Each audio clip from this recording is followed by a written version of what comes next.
দর্শক, আমার চারপাশে দেখছেন যে বিশাল বিশাল পটলের ক্ষেত। আজকে এই যেইখানটিতে আমি দাঁড়িয়ে আছি এটা হচ্ছে ঝিনাইদহ জেলার একটা অংশ।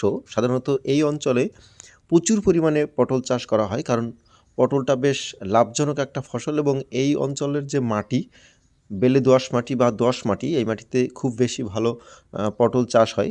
তো সেই কারণেই এই অঞ্চলের মানুষ এই লাভজনক এই পটল চাষ করে থাকে।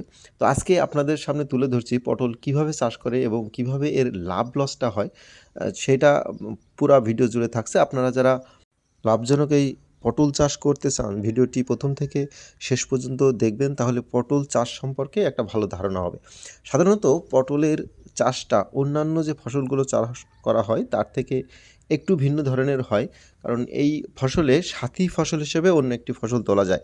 সাধারণত সরিষা কিংবা মসুর চাষ করার সময় শীত ঋতুর আগ দিয়ে আশ্বিন কার্তিক মাসের দিকে যখন মুসুরি কিংবা সরিষা চাষ করা হয়, তখন এর ভিতরে সাথী ফসল হিসেবে পটল চাষ করা হয়। অর্থাৎ পটলের যে লতা, তার মাঝের যে অংশটা, এই মাঝের অংশ ৩টা গিরে সহ কাটা হয় এবং এর ২টা গিরা মাটিতে পুঁতে দেওয়া হয়, যেখান থেকে শিকড় বের হয় এবং উপরের যে গিরাটা থাকে সেইখান থেকে এর ছোট ছোট মুকুল বের হয় এবং পরবর্তীতে গাছটা বাড়তে থাকে।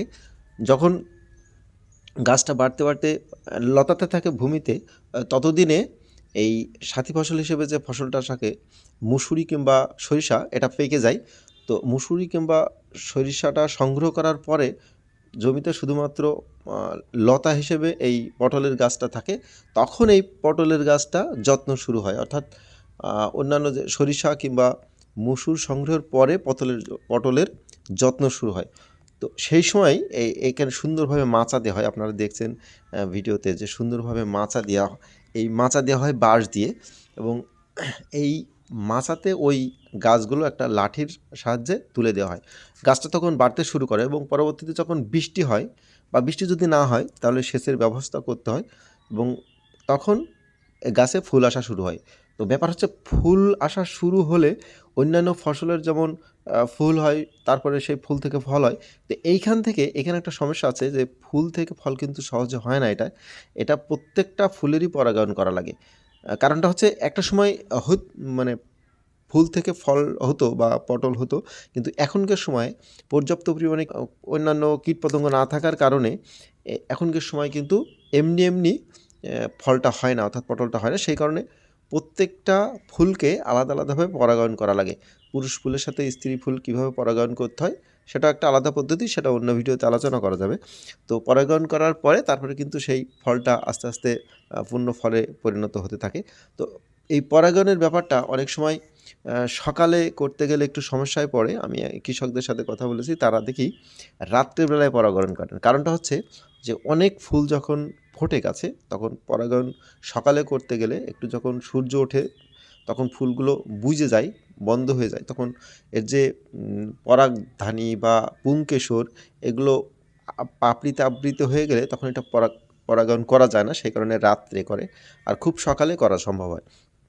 তো এই ফসলটা কিন্তু বেশ লাভজনক। এই জন্য বলছিলাম যে এখন সাধারণত মার্চ মাসে শীতের যে ফসলগুলো ছিল, কপি বলেন বা অন্যান্য যে ফসলগুলো ছিল, ঝিঙা, এইগুলো কিন্তু শেষ হয়ে যায় এবং এখনকার সময় মার্চ মাসের পরবর্তী সময়ে কিন্তু অন্যান্য ফসল কম থাকে।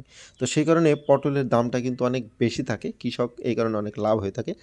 তো মার্চ মাসের দিকে আমি কৃষকের সাথে কথা বলছিলাম, এখন কিন্তু প্রতি কেজি পটলের দাম বাজার মূল্য খুচরো পর্যায়ে প্রায় ৫০ থেকে ৬০ টাকা। তো সেই ক্ষেত্রে কিন্তু অনেক টাকা হয়। প্রতি ১ কাঠা জমিতে কিন্তু প্রায় এক মণ ফসল সংগ্রহ করা হয়। ১ মণ পটল সংগ্রহ করা সম্ভব হয় একটা পর্যায়ে। তো সেই ক্ষেত্রে ২০ কাঠা যদি থাকে, অর্থাৎ ১ বিঘা যদি থাকে, সে কিন্তু ২০ মণ। তো দাম কিন্তু অনেক বেশি। ১ বিঘা পটল চাষ করতে সাধারণত ১০ থেকে ১৫,০০০ টাকা খরচ হয় এবং লাভের হিসাবটা যদি করি তো সেই ক্ষেত্রে কিন্তু মোটামুটি ১.৫ লাখ টাকার মতন পটল বিক্রি করা যায়। তো সেই ক্ষেত্রে লাভ মোটামুটি ভালো হয়, এটা বলা যায়। তো বন্ধুরা, আপনারা যদি পটল চাষ করতে চান তাহলে এই সম্পর্কে বিস্তারিত আমার ইনবক্সে পাবেন অথবা আমার নম্বর দেওয়া থাকবে, সেখানে যোগাযোগ করতে পারেন। আপনারা যদি আমার ফেসবুক পেজ থেকে দেখেন তাহলে আমার পেজটিকে ফলো করবেন, আবার যদি ইউটিউব চ্যানেল থেকে দেখেন তাহলে আমার চ্যানেলটিকে সাবস্ক্রাইব করে আমার সাথে থাকবেন। বন্ধুরা, নতুন ভিডিওতে আবার আপনাদের সাথে কথা হবে, ততক্ষণ সবাই ভালো থাকবেন। ধন্যবাদ।